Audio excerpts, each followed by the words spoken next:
Salut à tous et bienvenue dans No Code Family, le podcast qui t'aide à te lancer sans savoir coder. Pour moi, à chaque fois, tous les jours, ça, j'y crois pas, tu vois, parce que c'est dingue, quoi. Je suis venu, alors je me considère pas du tout un CTO ou un truc comme ça, mais tu vois, je suis dans la position, ouais, c'est ça, on vient, on me dit, bah voilà, j'ai un projet, est-ce que tu peux nous développer?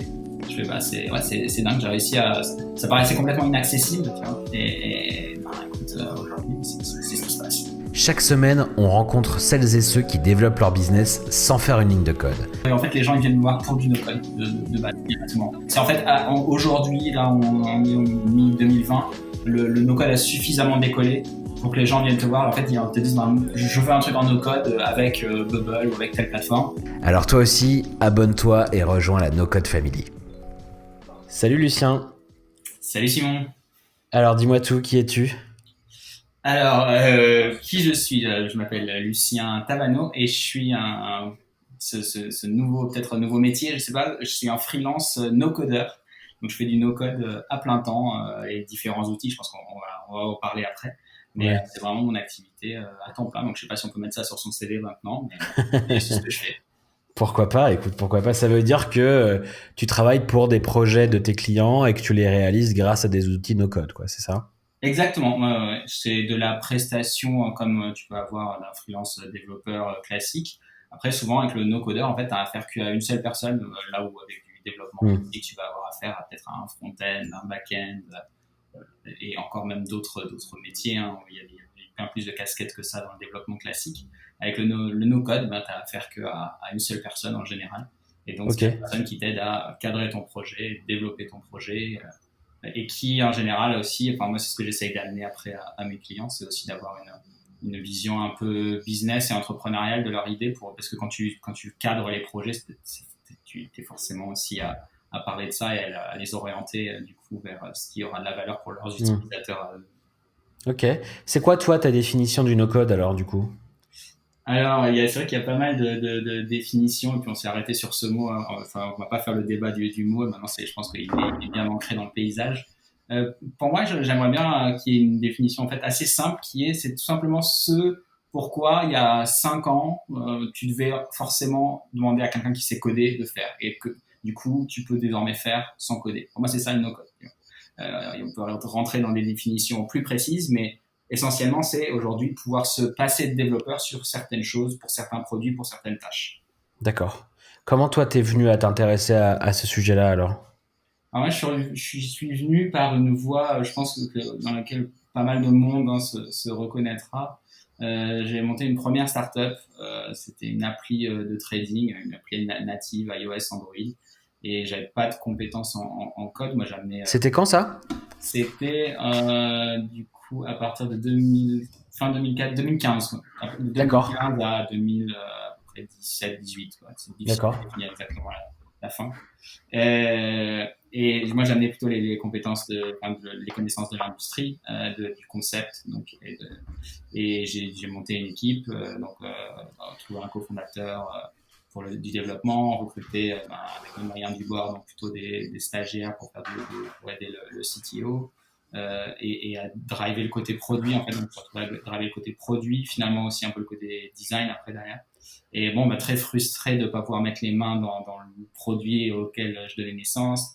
Parce que toi, quand tu disais que tu apportais les connaissances de l'industrie, tu venais plutôt de la finance avant, si c'était une appli de trading. C'est quoi un peu ton parcours avant ça ? C'était un hobby en fait, donc D'accord. sans que j'ai travaillé dedans, il y a quand même des connaissances un petit peu particulières à avoir sur les mécanismes de tous les marchés financiers pour pouvoir faire une appli qui permet aux gens de trader. Donc moi, j'ai amené ça parce que il y a des développeurs qui sont évidemment après spécialisés dans les sujets, mais de façon générale, sinon, le développeur il va plutôt aborder les aspects techniques plus que les aspects concepts et spécifiques de chaque industrie, pour pas être spécialiste. Et donc du coup, tu étais frustré de pas pouvoir. D'une part, de la vitesse de disparition. Alors j'ai eu de la chance quand même, c'est que j'ai eu des très bons développeurs. Mais c'est clairement de la chance, parce que quand tu n'as pas les compétences pour recruter, pour savoir si ton développeur est bon, c'est un peu de la chance. On peut demander à d'autres gens leur avis sur les personnes que tu recrutes, etc. Mais bon, ça reste quand même un petit peu aléatoire. J'ai eu de la chance de ce côté-là, mais ça a été, après, c'était un produit un peu compliqué, mais ça a été extrêmement lent, ce qui nous a aussi un peu tué. pas que en termes de runway, mais aussi en termes de motivation, etc. Donc ça a été un peu lent, mais et puis surtout quand on avait du feedback utilisateur, je pouvais même pas faire les changements moi, pas débugger les gens moi s'ils avaient des problèmes, pas analyser leur compte s'ils avaient des problèmes, voir ce qui se passait. Et du coup, je me suis dit, mais plus jamais je relance un projet sans pouvoir contrôler, au moins au démarrage, moi, comment je construis mon produit, parce que je voulais vraiment rester dans la tech après, parce que ça m'a amené à rentrer dans tout ce milieu internet tech et que j'ai adoré. Et donc, je voulais vraiment continuer là-dedans, mais en me disant, par contre, soit tu apprends à coder, soit tu te débrouilles, mais tu redémarres pas comme ça en étant dépendant de quelqu'un d'autre, parce que c'est complètement inefficace dans le démarrage d'un projet, quoi. Ouais. Donc là, on est en 2017. Tu sens que c'est un peu la fin de cette aventure-là. Ouais, on a levé un petit round, on est arrivé un peu au bout du cash qu'on avait en banque, même si on a généré des revenus, on burnait plus que ce qu'on ouais. On était très très loin on n'a même pas essayé de lever, enfin, on a parlé à des VC, etc., pour essayer de lever un round suivant, mais clairement, il y avait pas moyen. Et ils avaient raison de pas vouloir. et du coup, ouais, j'ai dû me séparer de l'équipe. L'idée, c'était que les fondateurs allaient continuer en parallèle, trouver un job et continuer le projet en parallèle. Ça a très vite capoté comme mode de fonctionnement. Soit t'es à fond dedans, soit ça marche pas à moitié, quoi. Et alors, à quel moment est-ce que tu découvres le no-code et à quel moment est-ce que tu commences un peu à creuser ça? T'es encore sur ce projet et tu commences à voir ces trucs-là arriver, ou c'est une fois que c'est terminé et que tu cherches un peu à passer à la suite que tu tombes là-dessus? Comment est-ce que ça s'est passé en fait? Tout ça se passe un peu en parallèle parce que le projet, en fait, l'appli, elle tourne toujours, elle existe toujours, elle s'appelle Oh My George, tu peux toujours la trouver dans le store et elle fonctionne, etc. Donc le projet est pas vraiment mort, tu vois. Mais disons que c'est pas pour ce projet que je me suis intéressé au no-code. Après, j'étais toujours traîné un peu sur Product Hunt, etc. Donc j'avais vu déjà passer une fois Bubble, j'avais un peu regardé, mais c'était un peu trop complexe. Et puis je devais avoir, donc à la suite du coup de ce projet startup qui capotait, j'avais repostulé dans les startups et j'avais trouvé un job dans une startup allemande. J'avais le job sécurisé et j'avais un mois à tuer en fait avant de commencer mon job. Et du coup, c'est là que je me suis dit, bah tiens, j'ai un mois, soit j'apprends à coder, soit je me mets dans cet outil Bubble qui avait l'air génial, parce que j'avais un peu commencé à apprendre à coder, et je m'étais rendu compte en fait de l'étendue, de l'ampleur de la tâche si tu veux pouvoir lancer un projet avec toi. Ça suffit pas d'être un bon développeur designer, un bon développeur front, un bon développeur back-end. En fait, même ça, si t'es un développeur, ce qu'ils appellent full stack, mais en fait, le vrai full stack, il est aussi capable de faire ce qui s'appelle le DevOps, donc de gérer l'infrastructure, serveur, etc. Et en fait, je me suis dit, mais attends, c'est pas possible. J'arriverai jamais à avoir le champ des compétences requis pour lancer un projet de A à Z tout seul. Je sais pas comment on fait. La marche est très très haute avant de pouvoir sortir une première version, quoi. Tu peux bricoler des trucs, mais de là à sortir vraiment un truc stable que les utilisateurs vont pouvoir. Je me dis la tâche est trop compliquée et on dirait qu'il y a un shortcut là avec cette plateforme Bubble qui gère un peu tout ce qui est côté DevOps, qui est très très sombre et qui apporte pas vraiment de valeur en soi à ton concept, à ta validation, tu vois, d'idées. C'est quelque chose de nécessaire et surtout quand tu scales après, mais c'est pas quelque chose de démarrage qui devrait te pomper ton énergie et ton temps. Et du coup, la plateforme par laquelle je suis rentré dans le no-code, c'est vraiment Bubble parce que ça te fournissait un peu tout le ça s'occupait de pas mal de choses pour toi et ça te laissait vraiment te concentrer sur juste la partie design et logique, et du coup ça gérait toute la partie qui était vraiment obscure pour moi quand t'es pas développeur du tout au départ. Toute la partie gestion des serveurs, etc. Ça, c'est vraiment obscur. On va revenir un peu plus en détail après sur Bubble, mais du coup là, ce qui est intéressant, c'est que tu découvres ça avant de démarrer un nouveau job dans une nouvelle boîte. Quel a été ton chemin après jusqu'à ce que tu deviennes freelance? À quel moment est-ce que tu prends cette décision-là de finalement te concentrer sur cette activité-là? En fait, du coup, pendant ce mois-là que j'avais, je me suis pris des tutos sur Udemy et je me suis formé. Je me dis, j'investis, j'ai pas de projet immédiatement que je relançais, mais j'investis mon temps là. Je veux acquérir la compétence en fait pour pouvoir au cas où plus tard. Du coup, j'ai fait des tutos, mais c'était du 10 heures par jour de Bubble pendant un mois. Et j'ai commencé mon nouveau job dans une startup allemande à Francfort. Et en fait, j'ai eu l'opportunité par un copain de famille qui avait besoin d'un site pour gérer. Il est dans l'immobilier événementiel. Il avait besoin d'un site pour gérer un peu tout ça, pour mettre en avant ses biens qu'il avait en gestion auprès des clients, etc. Et il avait approché des développeurs, mais un peu des développeurs WordPress, etc., qui pouvaient pas lui faire un truc assez customisé pour son concept. Il m'a dit, toi, tu pourrais pas me le faire et tout. J'ai fait, allez, c'est parti. Je me lance un peu. C'est pour un copain, plus ou moins. Donc, tu vois, c'est pas comme tout à fait si t'avais un vrai client, même si c'est quand même quelqu'un qui paye, tu vois, c'est pas. Ouais, il va être plus bienveillant et c'est un cadre un peu plus sécurisant pour voilà, démarrer, quoi. et disons quand tu vois quand tu te sens un peu imposteur dans le job pour te dire bah je suis pas vraiment développeur, tu vois, donc bon, mais je peux te dire voilà c'est plus à l'aise quand c'est par quelqu'un que tu connais ou que tu connais qui est dans ton cercle, quoi, que si c'est vraiment un client. Et du coup j'ai fait ça en parallèle du job que je faisais dans la startup, c'est-à-dire que et on travaillait comme des forcenés dans la startup, parce que j'étais dans une startup, c'était à l'époque donc c'était fin 2017, donc c'était la grande période des ICO, là, des crypto-monnaies. Ah oui, oui. Et donc j'ai rejoint une startup à Francfort qui elle faisait une levée de fonds en crypto-monnaie, donc une ICO. Et donc on travaillait comme des malades, 12 heures, 15 heures par jour. Et après ça, en général, je rentrais à l'appart à minuit, 1 heure du matin, à la fin de la journée de travail. Et je travaillais après jusqu'à 3-4 heures sur le projet pour le client pour que ça avance, pour les délais que j'avais annoncés. Donc il fallait de l'énergie, quoi. Ouais. Et bon, bah après c'est l'histoire classique des ICO. Donc en fait cette ICO là, donc cette levée de fonds a plutôt bien marché pour la startup à Francfort, mais j'ai absolument détesté le milieu de la crypto. Bon, tu me diras, j'arrivais du trading, tu vois, je m'en pense de plus en plus. J'ai fait voilà, bon, allez, je m'en vais, ça a plu, je rentre à Paris. Enfin, en fait, j'habite toujours à Paris, je faisais des allers-retours toutes les semaines. J'allais travailler à Francfort la semaine, je revenais le week-end à Paris.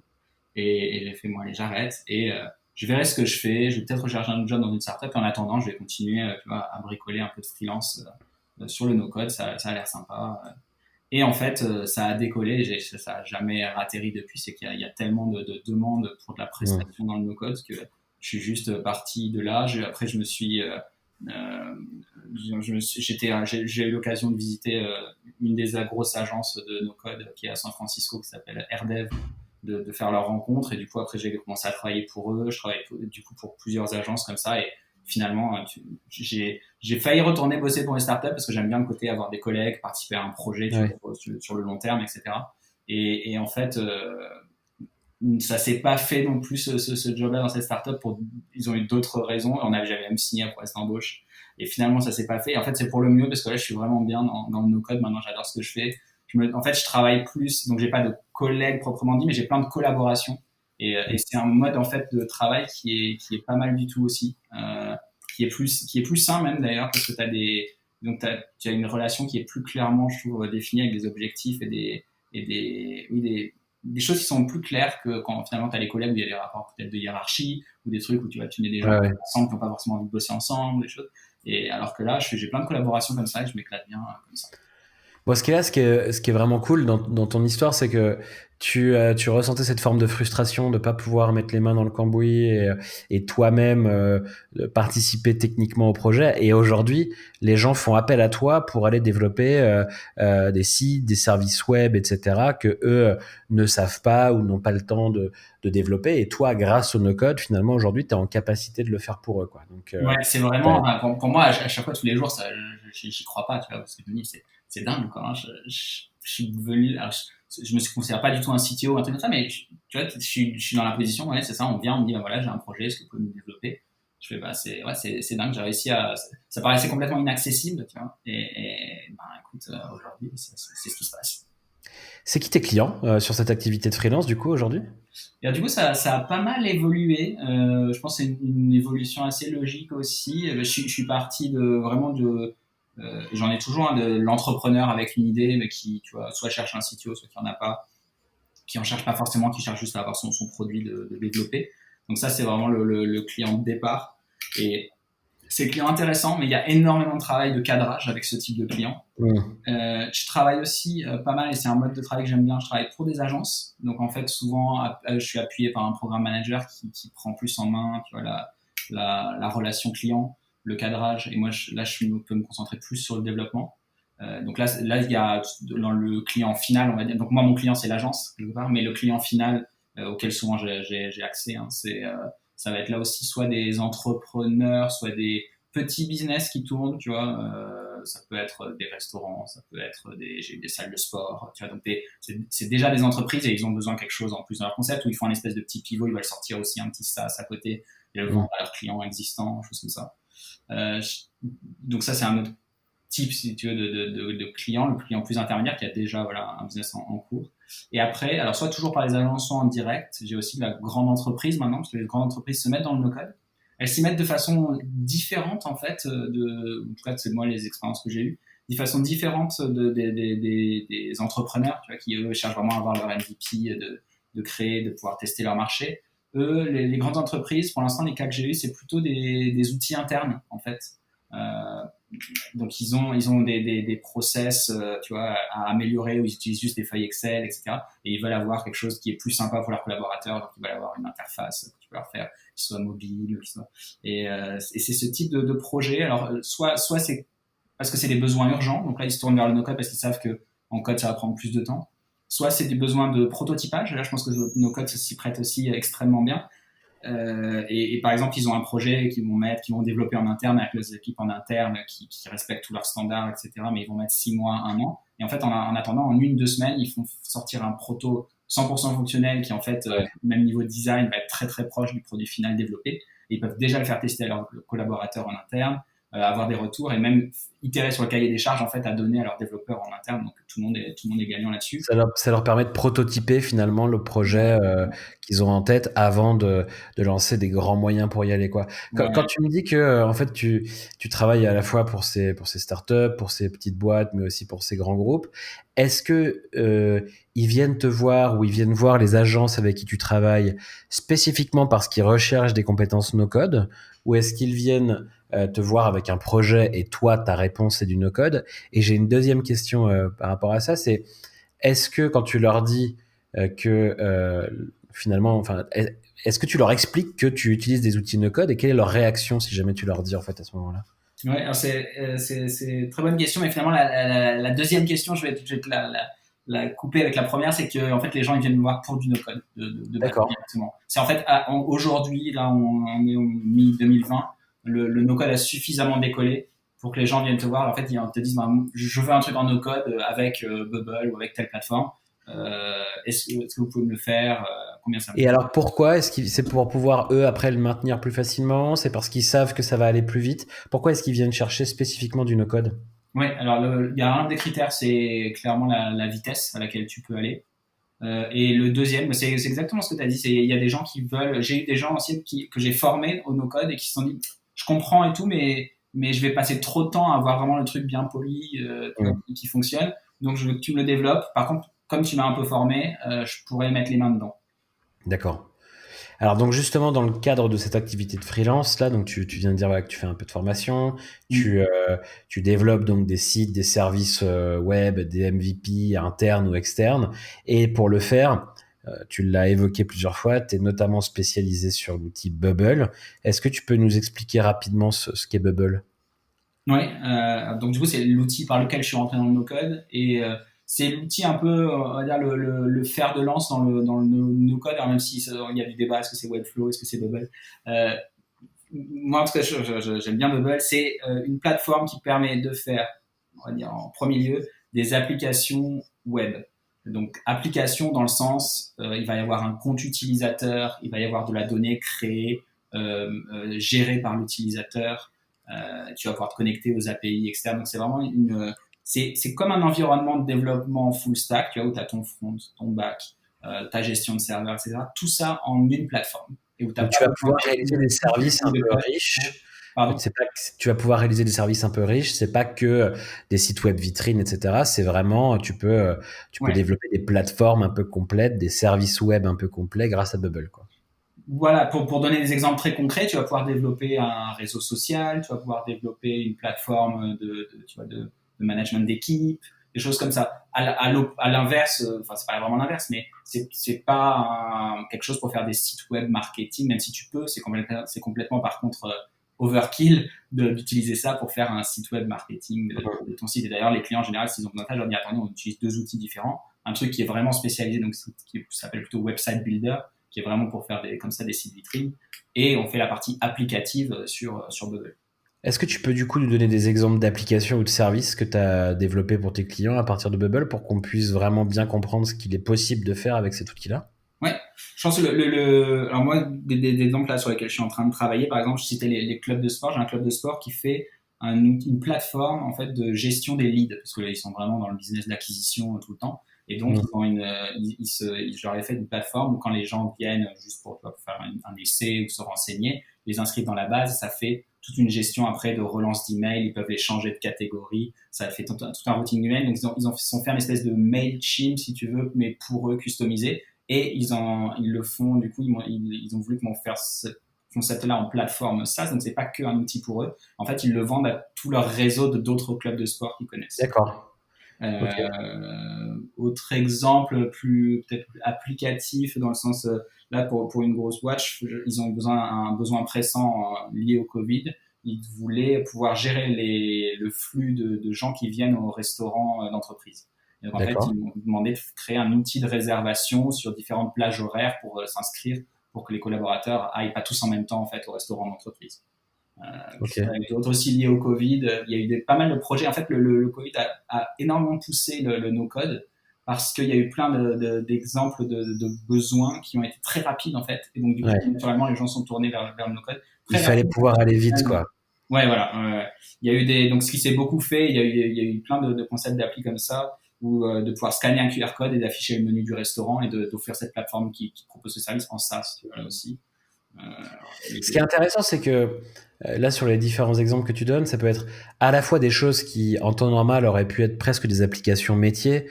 On mhm. imagine que pour le restaurant d'entreprise, le prestataire qui opère le restaurant aurait pu proposer ce genre d'application très spécifique à son métier. Et en fait, là, ça permet de, comme tu le disais tout à l'heure, au lieu de lancer un grand projet pour développer une application métier qui est là quasi indispensable au fonctionnement du restaurant finalement, Mhm. eh bien aujourd'hui on est capable de faire ça en quelques jours, en quelques semaines grâce à un outil comme Bubble. Dans le cadre de ton club de sport, là, l'exemple, c'est finalement que eux maintenant sont en capacité de diversifier leurs revenus grâce au logiciel qui est pas du tout leur métier au départ.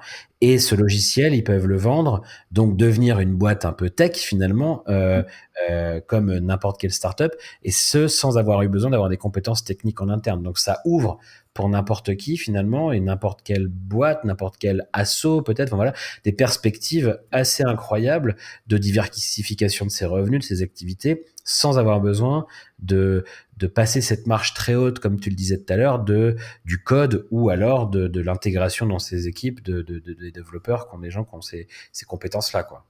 Ouais, non, c'est ça. Là, bah, dans le cas des clubs de sport, ils avaient vraiment acquis un savoir-faire, tu vois, dans comment ce qui s'appelle nurturer donc, travailler le lead, si tu veux, pour l'amener Ouais. à souscrire. Et du coup, en fait, ils packagent cette connaissance commerciale en une plateforme SaaS que du coup, ils revendent à leurs petits collègues. C'est smart. C'est intéressant. Et après, le cas, je pense, le plus typique, sinon, d'utilisation de Bubble, vraiment, c'est la marketplace, où tu vois, que ce soit multi-sided ou, tu vois, dual-sided ou multi-sided, pardon, du coup, trop d'anglicisme, mais peu importe le nombre, tu vois, de différents types d'utilisateurs que tu as sur ta marketplace, tu peux construire la complexité de marketplace que tu veux sur Bubble, avec des paiements dans tous les sens, internationaux, parce que tu t'appuies sur Stripe derrière pour Stripe Connect pour faire tout ça. Donc tu peux aller très très loin dans les concepts de marketplace. Ça, c'est vraiment le cas, on va dire, d'usage principal pour Bubble. Et ça, j'en ai fait pas mal aussi de marketplace là-dedans, sur un peu toutes les industries que tu peux imaginer où ça peut se prêter, parce que des plateformes d'intermédiation, tu peux en fait en faire Ouais. dans tous les domaines. Si moi j'ai une idée alors d'une application ou d'un service web demain, ça serait quoi ton conseil pour bien démarrer? Alors, une idée que tu développes toi, tu veux développer toi? Ouais, ah oui, sinon effectivement je peux faire appel à tes services, mais, Ouais. mais si j'ai envie de me lancer, d'apprendre et voilà, de découvrir un peu les bons outils et les bonnes méthodes, tu me conseilles de commencer par quoi? Je te conseille de commencer par faire une application pour un client et d'abord après de faire la tienne. Non mais tu sais ce qu'on dit, c'est la première application tu l'as fait pour ta famille, la deuxième tu l'as fait pour un client et la troisième tu l'as fait pour toi. Et D'accord. non mais plus sérieusement, je te conseille vraiment de passer énormément de temps sur ton cadrage parce qu'en fait c'est ça qui décide vraiment derrière de si ton projet va être un succès et de vraiment réussir à isoler là où les propositions de valeur qui vont vraiment amener quelque chose à tes utilisateurs de partir sur ça et de délivrer par petites itérations et d'avancer comme ça sur ton produit. J'ai vu tous les gens qui partaient avec un énorme cahier des charges en disant mais j'ai exactement la vision du produit que je veux. Tu fais oui. J'ai plein d'idées. En fait, il y a plein de gens qui viennent et qui me disent bah, voilà, j'ai mon appli, elle est terminée à 80%, il faudrait que vous me fassiez les 20% restants. Ouais. Au début, je regardais, tout maintenant, je regarde même plus en fait les projets comme ça parce que je leur dis bah, il faudra recommencer de zéro, je suis désolé. Et sûrement, tu vois, parce que c'est toujours les 20% les plus durs. Et c'est très facile de faire 80% d'une app sur Bubble ou sur un autre outil no code. C'est toujours dur de faire un truc qui marche à 100%. Donc autant essayer de partir sur quelque chose de petit et de le livrer par petites itérations. Il vaut mieux exister en ayant un produit simple que de ne jamais exister avec un produit 80% fini. Ça, c'est classique. Donc, la bonne... secret, hein, c'est de définir des marches franchissables au fur et à mesure. Ouais, la bonne première étape pour toi, c'est du coup de pas se lancer tête baissée dans un outil Bubble ou un autre, mais plutôt de passer du temps pour bien définir quelle serait la toute première version, la plus simple, son fameux MVP, qui déjà peut être utile en soi, et ensuite d'aller travailler sur cette première version-là, quoi. Ouais, pour donner des conseils plus concrets, et pour être plus tranché aussi, je dirais ne le lancez pas sur Bubble, par exemple. Bubble, c'est quand même une plateforme compliquée. Je pense qu'il y a d'autres outils avant qui sont capables qui peuvent délivrer des produits plus facilement. Tu vois, alors c'est des produits moins évolués, mais des produits plus simples et qui sont plus accessibles comme plateforme. Je pense à Glide, je pense à Adalo, mais je pense que Glide est vraiment le meilleur exemple de ça. Où si tu arrives à peu près à bien définir ta logique business, etc. derrière, parce que ça tourne sur une feuille Excel, Glide, une Google Sheet, et tu vois, il n'y a pas d'enjeu d'interface, etc. Parce que tout ça est hyper cadré, tu peux pas vraiment dériver, c'est ce qui est bien. Hein. Moi, j'aime bien ça, c'est ce genre d'outil où tu vois, il te laisse pas dériver finalement. T'es hyper contraint, mais c'est pour ton bien. Et je pense qu'il vaut mieux commencer sur des outils comme ça que d'aller vers Bubble, qui est quasiment la dernière step dans le no-code avant d'aller vers du code. Et donc ce serait vraiment ça mon conseil pour être plus pratique, un truc, un takeaway mieux pour toi. Voilà, pars sur un outil et évolue si tu fais évoluer ton MVP, tu peux aussi évoluer d'outil. Tu vois, t'es pas à t'enfermer nécessairement dans un outil. Et donc il vaut mieux partir sur un outil qui permet de délivrer plus vite au début, avec moins de temps d'apprentissage de la plateforme. Moi, ça avait du sens d'aller vers Bubble parce que je m'y suis vraiment mis. Même si je le savais pas au début, mais je me suis vraiment mis pour presque en faire mon métier après derrière, et j'ai investi du temps d'apprentissage. Mais si tu es déjà dans une démarche, il faut que je livre parce que tu vois, je veux valider mon marché, etc.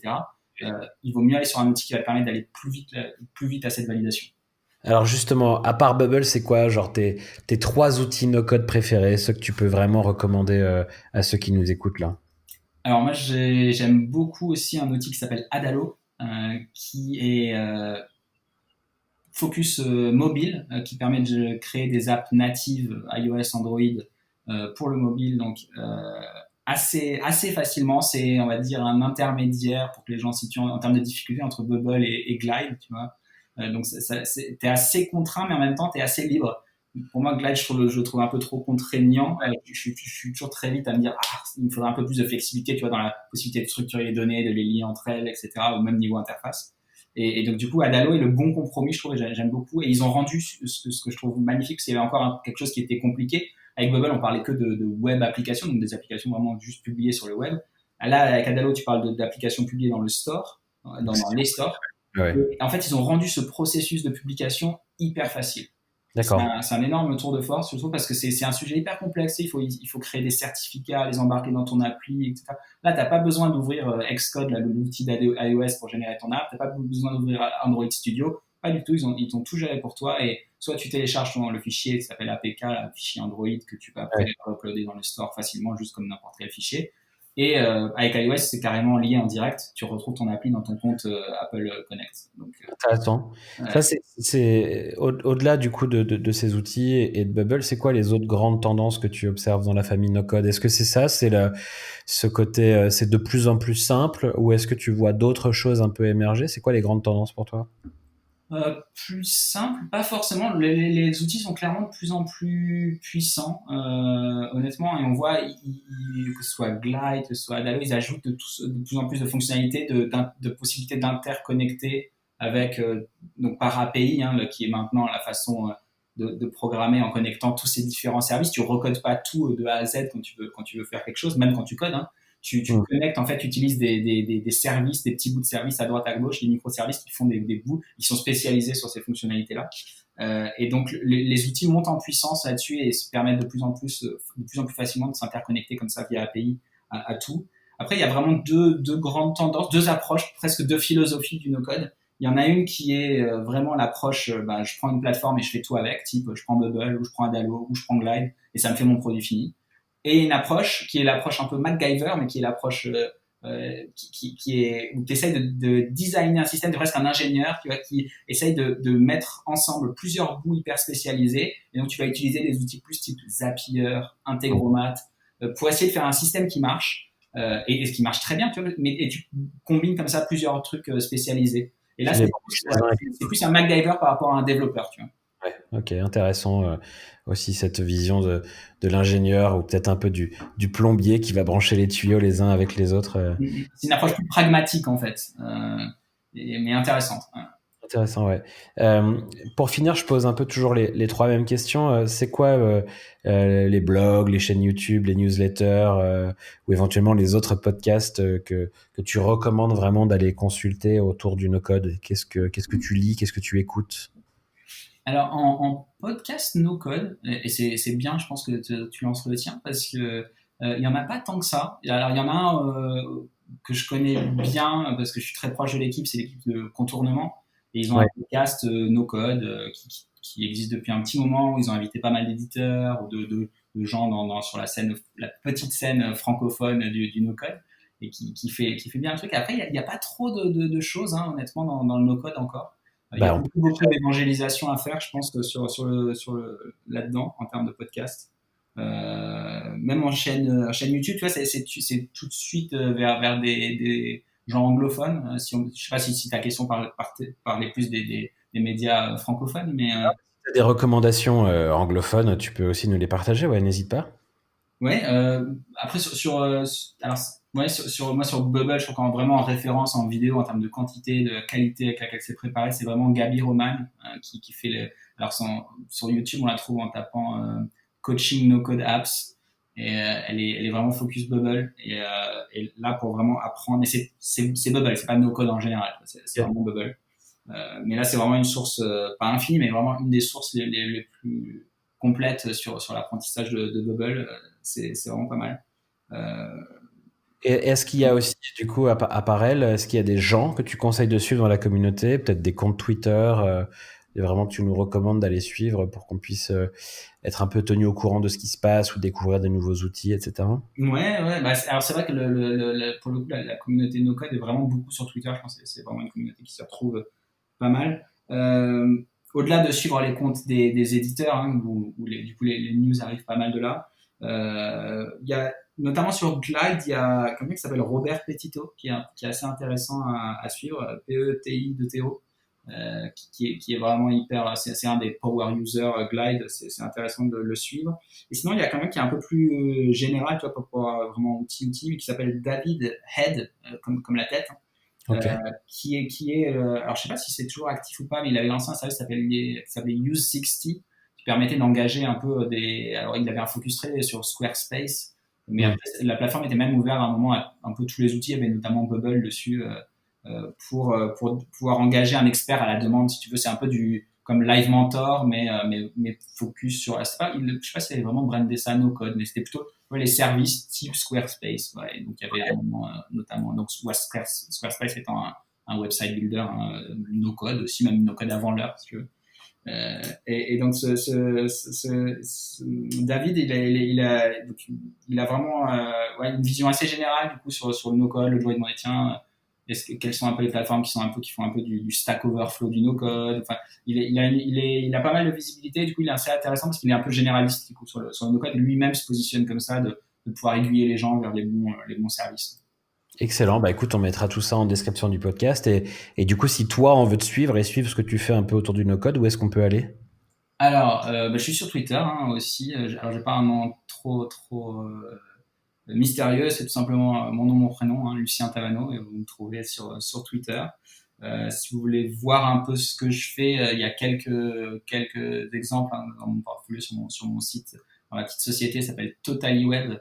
Je pense qu'on mettra aussi le lien du coup. Et vous verrez que j'ai un site spécialisé sur Adalo qui s'appelle Billion Dollar App.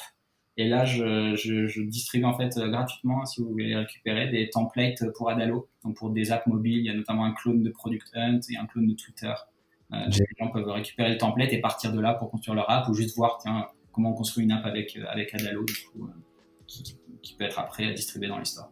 Bon bah super, on va aller voir tout ça. Alors un très grand merci pour ton temps Lucien, un grand merci d'avoir été parmi les premiers à accepter mon invitation. Et puis je te dis à très bientôt alors. Avec plaisir Simon, et puis je suivrai avec attention ton podcast du coup. Merci, c'est cool. À bientôt, salut. À bientôt. Merci d'avoir écouté cet épisode de la No Code Family. Si vous êtes arrivé jusqu'ici, j'imagine que le sujet vous a intéressé, alors n'hésitez pas à partager cet épisode autour de vous et à vous abonner sur toutes les plateformes de podcast. N'hésitez pas non plus à nous laisser 5 étoiles, ça nous aide beaucoup. On se retrouve la semaine prochaine pour un nouvel épisode de la No Code Family et d'ici là, portez-vous bien. Salut!